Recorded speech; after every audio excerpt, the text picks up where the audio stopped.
Luckily for us, we get an amazing guest to join us here. Leon Robinson, singer, actor extraordinaire, or should I say Darice Bannock is joining us. Yeah. This is so exciting. Oh, man. How's it going? Thanks so much for joining us. What brought you to love tennis? Oh, well, I was a basketball player, all everything basketball player, became an actor. And, I just got tired of basketball. I got tired of arguing. I got tired of having trips to the plastic surgeon, you know what I'm saying? Because people are elbowing me and stuff. Yeah. I said, I want to play a gentleman's sport. Yeah. Leon, So I went from playing. I love that. I went from playing with thugs in the park to playing with billionaires at country clubs and getting the same workout. So I think it's more grown and sexy. I love it. It's very smart. I played basketball in college, Leon. So luckily I did not get bonked in the face because as a short guard, I just stay out of the land of the giants. That's where you went wrong. But we're glad that you found tennis, that's for sure. Leon. Without a doubt, it's a fantastic sport. Leon, you're the man. Thanks again for joining us. I know you're in New York. You're really busy there. Roland Garros, Coco Gauff, she won there. I know you're very close with the Gauffs, and you were probably watching that match. Take us through the emotions for you with Coco Gauff getting that win. Well, it was amazing. I first met Coco when she was 12 and her family. And so seeing that whole journey, it was just amazing. Being there and being part of it was just something I never even expected, but it's tense in that box. Where were you sitting? Where were you sitting in the box? Oh, right next to Candy. Oh, yeah? Yeah, I took Corey's spot because Corey got to the point where he was just too nervous. So Corey said, you sit next to Candy. Okay. And Candy said, and after the first match, Candy says, you sit next to me every match because you're our good luck charm. So I was like, okay, I'm here. But it's intense in that box. It's intense. What were you throwing out there? Were you throwing come-ons? Were you throwing allays? What were you giving to Coco to get her through that match? Everything. I was yelling vamos, and I said, wait a second, she's not Spanish. She's not Spanish? No, Leon, so what is the vibe in the box? Because we saw Candy the last game, we saw her praying, we see her jumping up and down. Is there anything that they tell you, like try to stay calm, or do we want you to be energetic? Because there's certainly a vibe to every box. Tiafoe's box, it can get pretty energetic as well.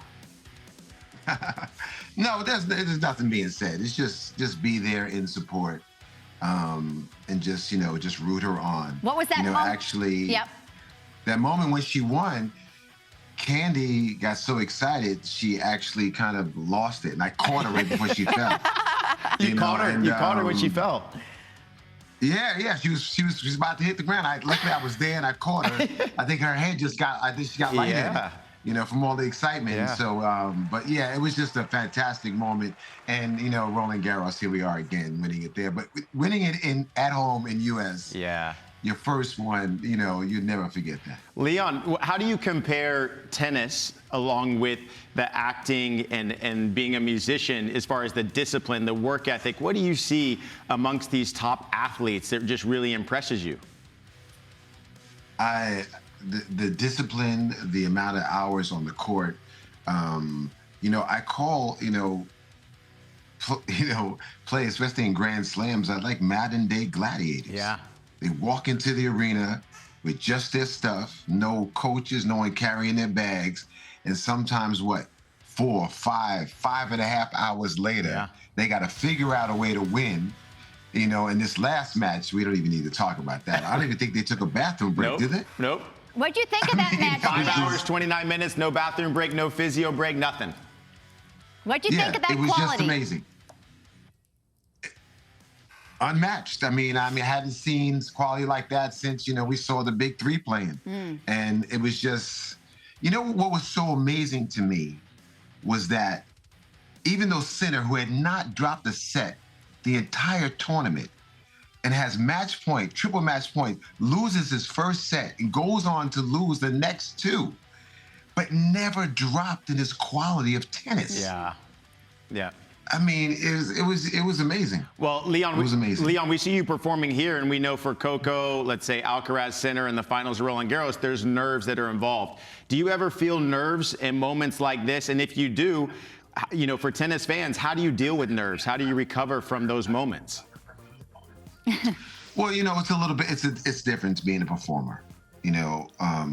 You know, when you're an athlete, you go out there and you try to do the best you can, but you're playing against someone else or another team or something that can change what you have to do.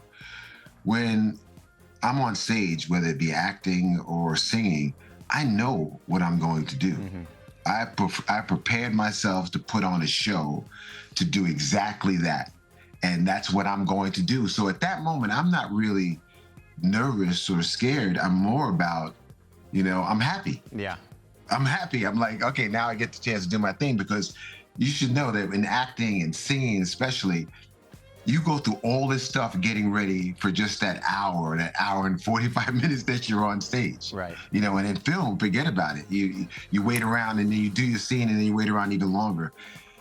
Sports, and especially tennis, is a totally different animal. It's fantastic. I have nothing but admiration for these guys. I see people. I know you got game because I already seen you I seen you playing. We got to get on the court sometime. Please. What's this Juneteenth event that just, you have going on here? June 19th. Juneteenth is the event I'm doing with the USTA Easton at Roy Wilkins Park on Juneteenth. It's going to be an amazing event. It has several different courts: a family court, a skills court, court for just, you know, players that can really play, and then we got, you know, a little celebrity exhibition. Yeah, so it's fun. I'm really into bringing tennis into underprivileged areas. Nice. And people who don't get exposed to it. I just think that we need to do that. Yeah, that's great. And look, you talked about the admiration that you have for these athletes. We've got to talk about the admiration we have for you. And I'm actually going to put myself on the spot. Cool Runnings, one of my most favorite movies of all time. You were actually one of my first crushes. And so for me to admit that on national television as I speak to you is true. I think I can recite your lines back to you maybe better than you can at this point. So can you just, for nostalgic factor. I'm sure you can. I'm sure you can. So for nostalgic factor, can you just let us know, have you spoken to any of these guys from that movie since then, or what do you remember most about filming Cool Runnings? Well, just 2 nights ago, I gave Malik Yoba, who plays Yul Brynner, an award at a gala. Oh, sweet. Love that. And I've seen my fellow co-stars of Cool Runnings, because we do Comic-Cons. Okay. So when we go and make appearances at Comic-Cons, we're all together. So yeah, I'm in touch with them. And Dougie Doug, my best friend in the movie, I take him to sit courtside at Knick games. Senka, you dead? Nice. Man, that's so awesome. I love to hear that. And I know you've been so involved in so many other projects as well. Do you prefer acting over singing or singing over acting? They're totally two different things. You know, I'm a trained actor. You know, I went to school to act. I prepared to do that. And so my job as an actor is I take a writer's words and I breathe life into them and become a character for you. When I'm on stage singing, that's me.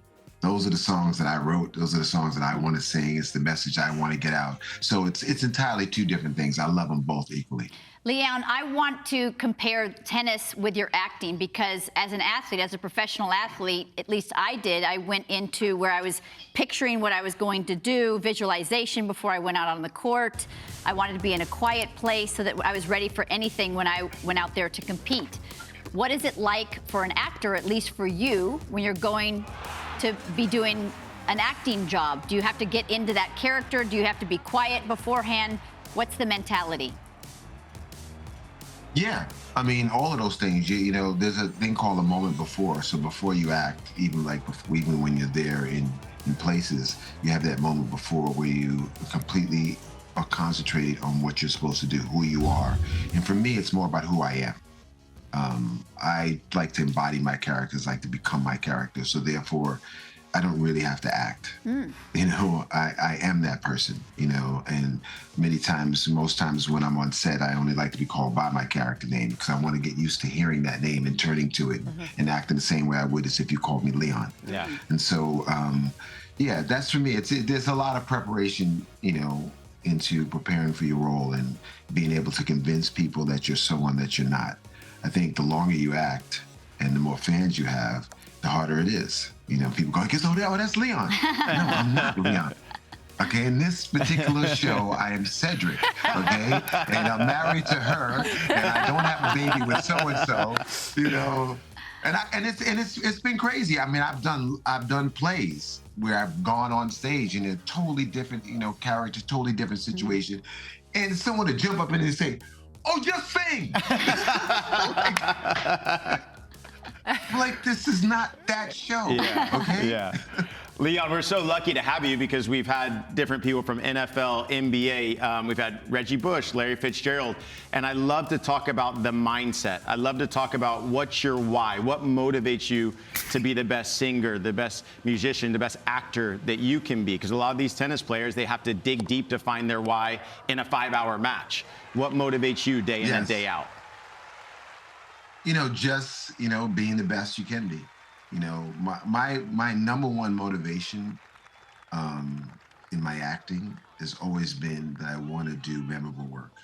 I want to do work that lasts past my time, that people remember for decades and decades. And I've had a few roles that have done just that, and I hope to do more. Yeah, sure have. And just and you just see that's all you really want, because there's so many people walk across so many screens, but you don't remember most stories. Yeah. You don't remember most people, and so you can just hope that you're just one of those. Well, I'll just speak for myself. I'm for sure always going to remember you, okay? You absolutely can make me cackle on the plane. I was just watching it the other day. But, Leon, I do want to talk to you about your new project, Wild Cards. Can you tell us a little bit about it? It sounds super interesting. Wild Cards is a courtroom drama, which will have its world premiere at the Essence Fest this summer. And it's an intense drama about a very affluent man's son who is accused of raping a young Black girl.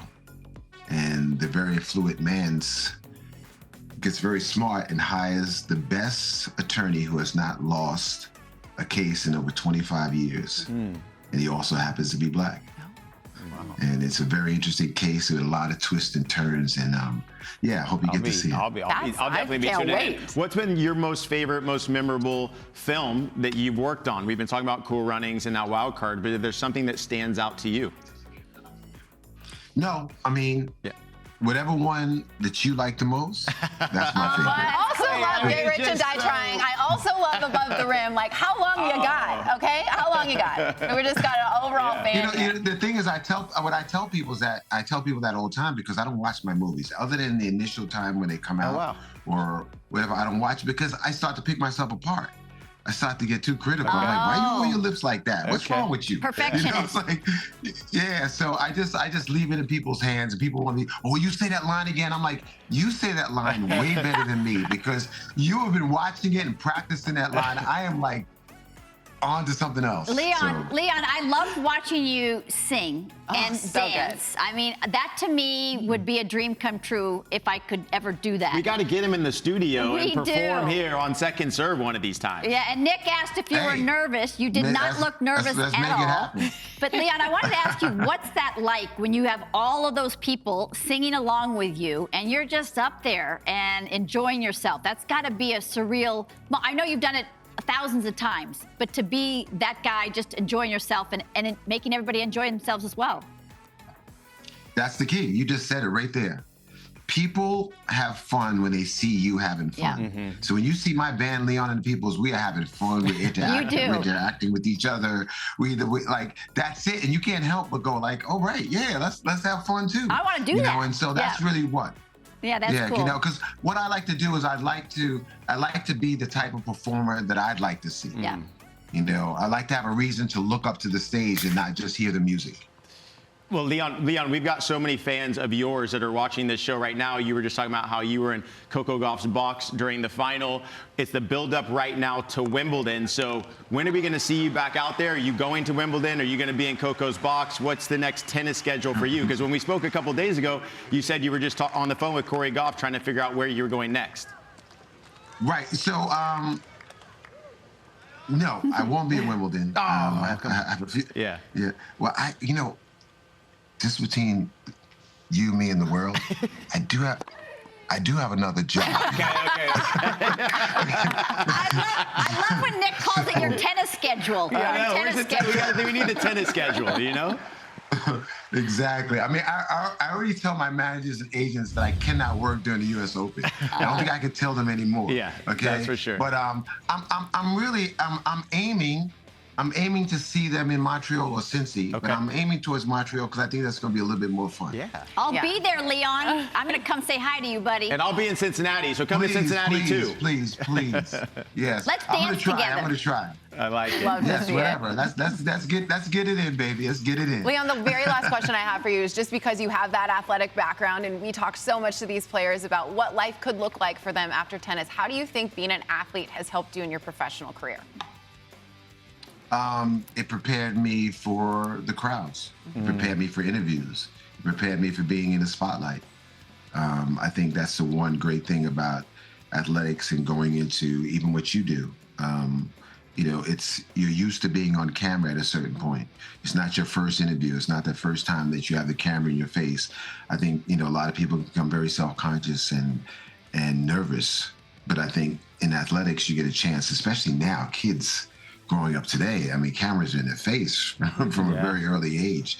So I think it prepares them. Well, Leon, we're going to let you go, but we want to know who are your picks to win Wimbledon. You got on the men's and the women's side. Who are we going with? Okay, so we're going with Carlito. Carlitos, I like it.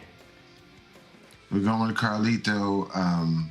I don't know why he just looks right in that white outfit winning. I don't know why, I just see it. And I don't know what that's about. And he won it last year, so he's feeling good. And the women's side, you can't pick anybody but Coco, can you?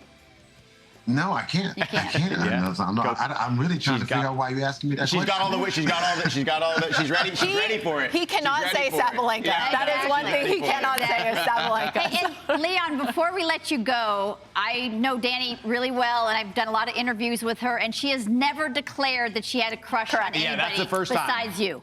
First time. You're welcome. It's a good day, Leon. Let's go.